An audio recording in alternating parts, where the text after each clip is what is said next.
Hello everyone. Today I am discussing some dimensionless parameters or dimensionless numbers which are relates with convection method. So convection, it's a mode of heat transfer which occurs between liquid and solid surface when fluids are in motions. Basically fluids are in motions, and due to the density difference, the momentum transfer, there will be some temperature difference occur, and due to the temperature difference heat transfer occur called convection. So convection method, how does it happens, and the basic of the convection we already discussed. And the convection can be uh, classified or determined by the Newton's law of cooling, that is Q is equals to H A del T, and H is equals to convective heat transfer coefficient. Apart from this convective heat transfer coefficient, some important parameters are also take a important role for analysis this convection method, like Reynolds number. So what is Reynolds number? Reynolds number, basically it's a dimensionless number. So it's physically it's defined ratio of the inertia force to the viscous force. So ratio of the inertia force, what is inertia? Inertia force due to the momentum of the particles. Inertia means the momentum of the particles, okay, that is ma. And viscous force, as we know from viscosity's definitions, the viscous force, the shears, or now the momentum is the ma, and m is equals to, the mass of the particles, and we know the density is equals to mass per volume. So and volume is equals to L by T, and T is equals to, L by V. And here m is equals to, that is the rho into L cube. M is equals to rho into V. The V is the volume, that is the L cube into V by T, and rho L cube into V into V by L. So L cube cancel, and remaining is L square. So rho L square V square, this is the inertia force by this formula, equation 1. And second, tau, that is the force per unit area, that is the stress,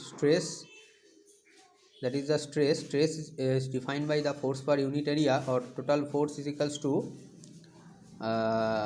this is the external force, not internal. The force is defined by the stress into area, and stress by the Newton's law of viscosity. We know tau proportional to du by dy, that is change in velocity along the change in direction, and mu is the dimensionless coefficient, or mu is the dynamic viscosity, is constant proportionality or dynamic viscosity into A. So du by dy, for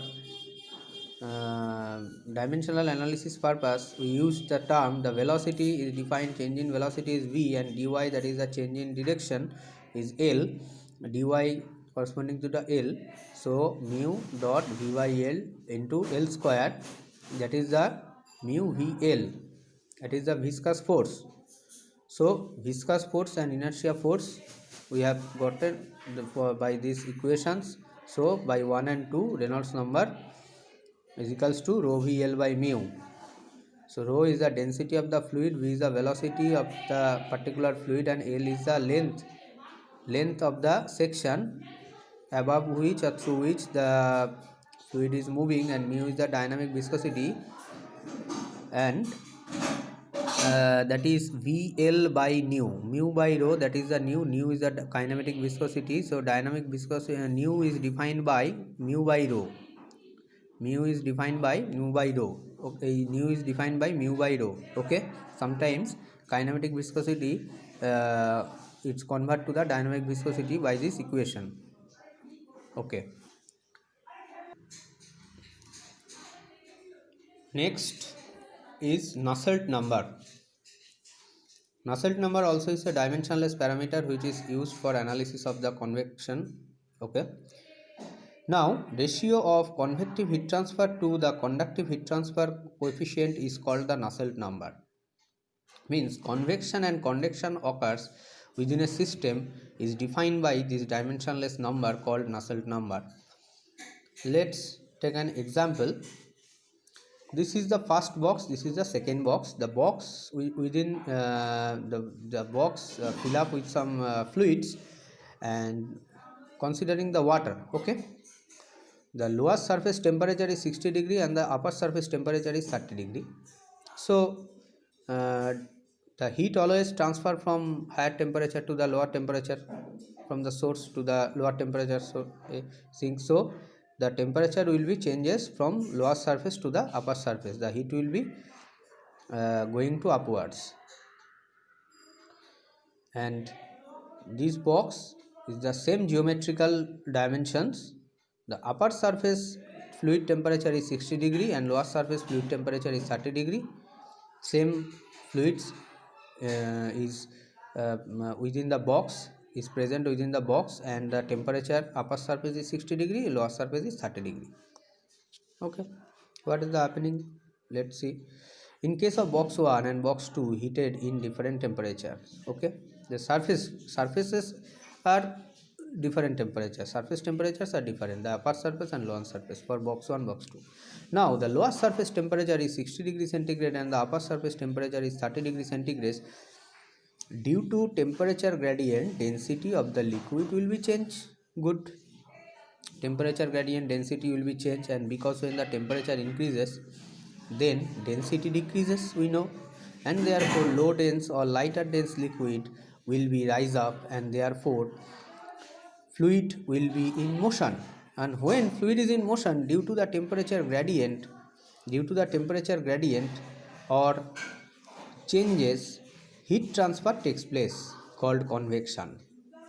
Clear? When the density difference is occurs due to the temperature difference, and high temperature means low dense. So the low dense liquid tends to moves upward and high dense liquid tends to downwards, and therefore fluid is in motion, and temperature and due to the temperature gradient or changes, their heat transfer takes place called the convection. Clear? Next, look, upper surface temperature is 60 degrees centigrade. Say for the box 2, upper surface temperature is 60 degrees centigrade and lower surface is 30 degrees centigrade. Therefore water vapor which are nearest to the upper surface does not flow towards down, because already high dense liquid is present in the lower surface. So when the temperature gradient occurs but fluid does not move, it's called conduction. So therefore heat transfer takes place only the upper surface. Okay, only surface to only upper surface between two layers, but not in convection occurs here. So Nusselt number can be expressed by a convective property by the conductive property. Convective property, that is a HA del T, and conductive property, that is Ka del T by L by Fourier's law, and this is the Newton's law of cooling. So Q convection by Q conduction. Okay, Q convection by Q conduction, and Nusselt number is defined by HL by K. Heat convected to heat conducted, which is very important for analysis this number, Nusselt number. Condition: if Nusselt number is greater than 1 means convection will be more than conduction. Nusselt number greater than 1, that means convection will be more. HL greater than K, then convection K of F is K of F means conductivity of, this is the thermal conductivity of the liquid or fluid. When Nusselt number 2 or Nusselt number 4 means more convections, but Nusselt number is equals to 1, there is no effect, means conduction take place only when HL is equals to K. Therefore conduction takes place only. Clear? When HL is equals to K. Special case, Biot number is defined by also HL by K of solid. This is for liquid or fluid for Nusselt number, and Biot number similar, HL by K of solid, and Nusselt number is defined HL K by fluid, K of fluid. Okay, so this is your two-dimensional numbers we are discussing for analyzing convection method. One is Reynolds number, another is Nusselt number. Okay, thank you.